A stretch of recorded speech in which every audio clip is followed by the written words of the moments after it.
राऊत साहेब, आज महाराष्ट्राचं राजकारण असेल, समाजकारण असेल, यासाठी सगळ्यात मोठा लोकशाहीचा दिवस आहे. सगळे मतदार आपला मतदानाचा हक्क बजावणार आहेत. काय मतदारांना आवाहन कराल, बघा, काय सांगाल? महाराष्ट्राची ही निवडणूक ही संयुक्त महाराष्ट्राच्या काळात जी निवडणूक झाली त्या निवडणुकीची आठवण करून देणारी आहे. संयुक्त महाराष्ट्राच्या लढ्याच्या वेळी जी निवडणूक झाली ती महाराष्ट्र आपला टिकवण्यासाठी, मुंबई महाराष्ट्रात टिकवण्यासाठी, महाराष्ट्रातल्या मराठी माणसाचे हक्क शाबूत ठेवण्यासाठी ती निवडणूक झाली आणि त्या निवडणुकीमध्ये महाराष्ट्राचा विजय झाला. त्याच पद्धतीनं ही निवडणूक आहे. या महाराष्ट्राचं व्यापाऱ्यांच्या माध्यमातून जे विकृतीकरण सुरू आहे, आम्ही उघडपणे म्हणतो की महाराष्ट्राचं अदानी राष्ट्र व्हायचं नसेल तर त्या दृष्टीनं मतदारांनी आपलं मतदान केलं पाहिजे.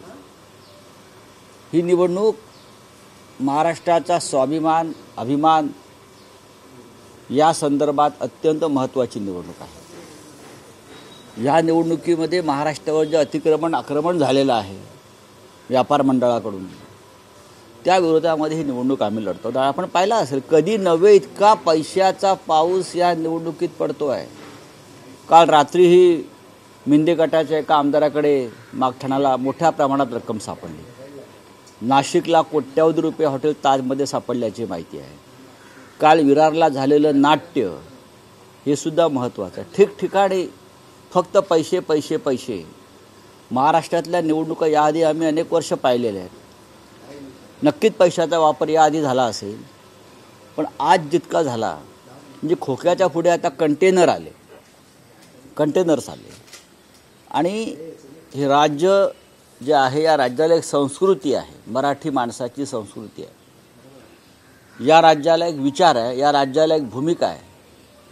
ती संपूर्ण मोडून हे राज्य व्यापाऱ्यांच्या हाती देण्यासाठी जी ही निवडणूक काही लोक लढत आहेत.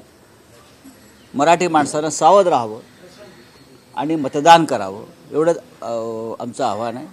आणि कालचा जो प्रकार आहे घडलेला आपण पाहिला असेल, आपण सगळ्यांनी दाखवला असेल, तो अत्यंत गंभीर आहे. मी कालही म्हणालो किंवा उद्धव ठाकरे साहेब म्हणाले, आम्ही दौऱ्यावर जाताना निवडणूक काळात आमच्या बॅगा, आमचे खिसे, आमची पाकिटं तपासता.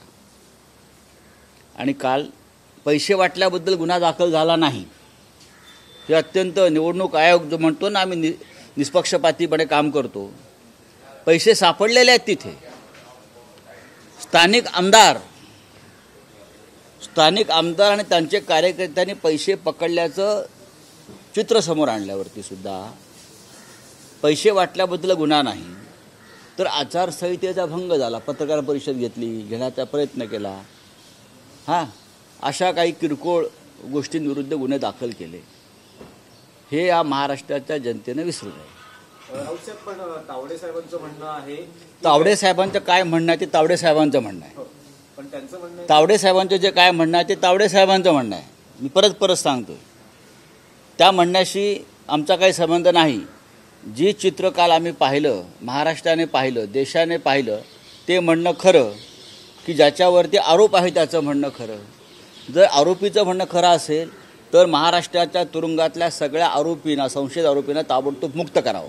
नाही, पण ज्यांच्यावर आरोप आहेत ते तावडे आणि ज्यांनी आरोप केले ते ठाकूर कुटुंबीय एकाच गाडीतून गेले. पण इतकंच मी सांगेन की ते एकाच गाडीतून गेले. एक दिवसापूर्वी नाशिकमध्ये मिंदे गटाचे काही कोटी रुपये पकडले. नाशिकच्या एका पंचतारांकित हॉटेलमध्ये मिंदे गटाचे काही कोटी रुपये पकडले आणि त्याची चर्चा सुरू झाली. त्याच्या आधी अनिल देशमुखांवरती हल्ला झाला, त्याची चर्चा सुरू झाली. या दोन्ही चर्चांवरचं लक्ष उडवण्यात यावं म्हणून विरारमध्ये तावड्यांकडे पैसे आलेले आहेत आणि तावडे पैसे घेऊन निघाले, अशा प्रकारची टीप ज्याला म्हणतो गुन्हेगारी क्षेत्रात, ती टीप दिली. आणि त्यानंतर हा सगळा गोंधळ सुरू. भारतीय जनता पक्षाची लोक पैसे वाटण्यामध्ये अत्यंत चाणक्य आणि हुशार आहेत. देशभरामध्ये पैशाचं वाटप कसे करावे, पैसे कसे गोळा करावेत याचं उत्तम ज्ञान भारतीय जनता पक्षाकडे असल्यामुळे विनोद तावड्यांसारखा कसलेला खेळाडू या क्षेत्रातला काही चूक करेल असं मला वाटत नाही. पण ही चूक का झाली, त्यांच्या सरकारमधल्या काही लोकांनी, मग ते मिंदे गटाच्या असतील किंवा फडणवीसांच्या असतील, सरकारमधल्याच काही लोकांनी हितेंद्र ठाकूर आणि त्यांनी स्वतः कबूल केलं आहे, माहिती दिली की भागो उधर पैसा बांट रहे हैं, 5 कोटी रुपये घेऊन आले होते अशी हितेंद्र ठाकूर माहिती देत आहेत.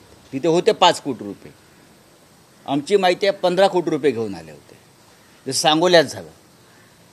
मग 9 लाखात कसे काय दाखवले, निवडणूक आयोग काय करतो आहे, अत्यंत गंभीर गोष्ट. हा महाराष्ट्र कसा लुटला जातोय, विकला जातोय, बदनाम केला जातो याचं हे उत्तम उदाहरण काल विरारचं आहे. काल दोघे एकत्र गेले वगैरे हा त्यांचा प्रश्न आहे, हे त्यांचं राजकारण आहे. ईडीचा फोन आला असेल, ईडीच्या दबावाखाली असेल कोणीतरी, नंतर ईडीचा खटले चालू आहेत काही लोकांवर विरारमध्ये, त्याच्यावर मला आता बोलायचं. सर्वसामान्य माणसांची गाडी म्हणजे मुंबईवरून ठाण्याला यायचं असेल तर 3-4 वेळा चेक केली जाते, मग राजकीय नेत्यांना काही वेगळा नाही आहे का? नक्कीच आहे. भारतीय जनता पक्षाचे मिंदे गटाचे या भागामध्ये ईशान्य मुंबईमध्ये ठाण्यातून राम रेपाळे नावाचा एक माणूस येतो. मी काल बोललो, राम रेपाळेच्या गाड्यामध्ये पैसे असतात, 4 गाड्या घेऊन येतो, मोठ्या रकमा घेऊन येतो आणि या भागात तो पैशाचं वाटप करून सही सलामत परत ठाण्यात जातो. मुंबईमध्ये सुद्धा ठिकठिकाणी पैसे वाटण्यासाठी मिंदे गटानं खास माणसं ठेवलेली आहेत आणि ती ठाण्यातून येतात. त्यांची अडवणूक होत नाही, त्यांच्या गाड्या तपासल्या जात नाहीत, ते येतात, पैसे वाटतात, बसतात, डायरीत हिशोब लिहितात आणि निघून जातात. या राज्यात जे सुरू आहे ना, हे या राज्याला अधोगती नेणारा हा प्रकार आहे सगळा. काल जो नालासोपारा विरारमध्ये प्रकार घडला त्यामुळे महाराष्ट्राच्या मतदानावर त्याचा कितपत, मला असं वाटतं महाराष्ट्राच्या मतदारांनी हे सगळं काल उघड्या डोळ्याने पाहिलं. काही भागामध्ये मताला 5,000 रुपये लावलेले आहेत. विचार करा, कधी काळी ग्रामीण भागामध्ये जो शब्द होता 50 रुपयाला फुली किंवा फुलीला 50 रुपये, म्हणजे 50 रुपये 10 रुपये, आज जर हे सरकार आल्यावर मताला 5,000 रुपये 10,000 रुपये लावले असतील, नारायण राणेंच्या लोकसभा निवडणुकीत मताला 10,000 रुपये होते, हे रेकॉर्डवरती आहे. 5,000 10,000 रुपयाला जर मतं विकत घेता, मग निवडणुका लढायच्या कशा करता सामान्य माणसाने? कुठली लोकशाही? हा का लोकशाहीचा उत्सव आहे सगळ्यात मोठा? नाही, ही लोकशाहीची विटंबना आणि विडंबना आहे. नाही, पण राऊतसाहेब, आज वृत्तपत्रातही सर्वच राजकीय पक्ष युती आघाड्यांनी जाहिरातीच्या माध्यमातून आवाहन केलेलं आहे मतदारांना. त्यात पानाच्या क्रमांक 1 वर भाजपची जाहिरात दिसते, 2 वर शिंदे गटाची जाहिरात दिसते आणि 3 वर शिवसेना आणि महाविकास आघाडी दिसते. होय, तुम्हाला म्हणायचं काय, ज्याचे पैसे जास्त त्याला पहिला क्रमांक. ऑन मनी आहे ना तो. मीडियानं सुद्धा लक्षात ठेवलं पाहिजे या गोष्टी. वृत्तपत्र स्वातंत्र्याचा गळा कसा कापला जातो आणि आपण कसे शरण जातो वृत्तपत्र स्वातंत्र्यवाले, त्याचा हा उत्तम नमुना आहे. हा ज्याचे जास्त पैसे त्याला पहिलं पान, दुसऱ्या भाषेत त्याला जॅकेट म्हणतात आमच्या भाषेमध्ये. आम्ही ठीक आहे, आमच्याकडे जे आहे त्यानुसार आम्ही लोकांपर्यंत पोचतो. ज्यांच्याकडे उमेदवारच, ज्यांचा एकही आमदार नाही बरं का, ज्यांचा पक्ष लोकसभेलाही लढला नाही, अशा पक्षानं सगळ्यात जास्त खर्च केल्याचं दिसतं. हा कुठून आला पैसा? त्या पक्षानं सगळ्यात जास्त जाहिराती, सगळ्यात जास्त होर्डिंग, सगळ्यात जास्त दौरे, खाजगी विमानानं, ह्यानं त्यानं. प्रश्न असा, हा पैसा कोण पुरवतो आहे आणि कोणासाठी पुरवतो, याच्यामध्ये कोणाचे इंटरेस्ट आहेत हे सुद्धा या राज्याच्या जनतेला समजतं. आमच्यावर टीका करणं सोपं आहे, पण आम्ही अत्यंत प्रामाणिक फाटके लोक आहोत. आमच्याकडे जे आहे त्याची गोळाबेरीज करून, कोंड्याचा मांडा करून आम्ही निवडणुका लढवतो.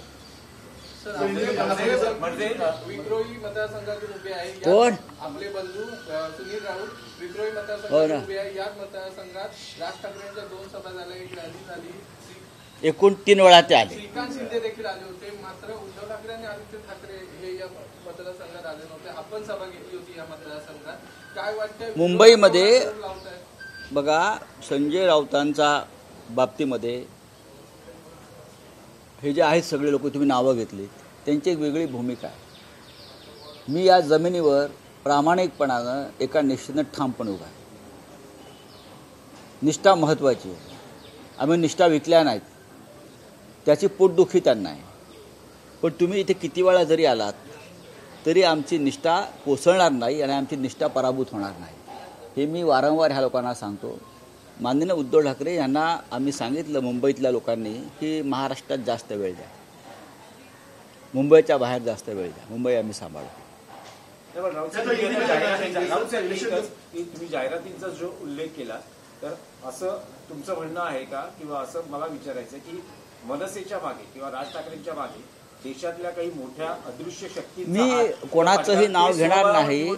समझने वाले को इशारा काफी आहे, समझने वाले को इशारा काफी आहे. मला कोणाची नावं घ्यायची नाहीत. पण मी तुम्हाला, तुमच्या लक्षात नसेल तर मी तुम्हाला निदर्शनास आणू देऊ इच्छितो की काय चाललेलं आहे सध्या या महाराष्ट्रामध्ये.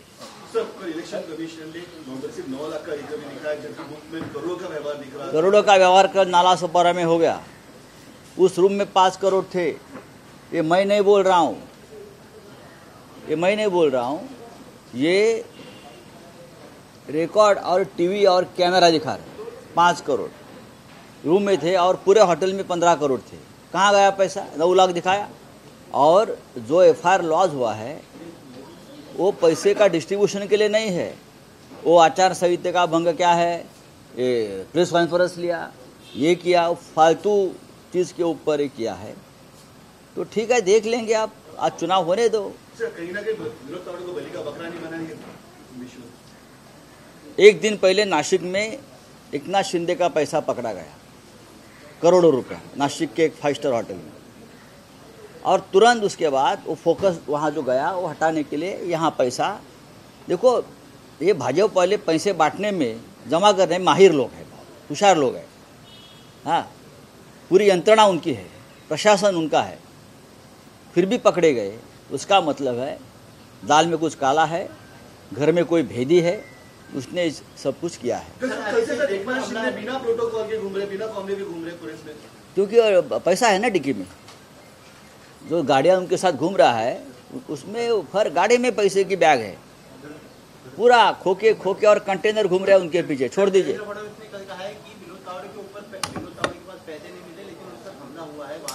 अरे छोड़ दीजिए, ये फडणवीस और एकनाथ शिंदे ने मिलकर उनका गेम बजाया है. चलो.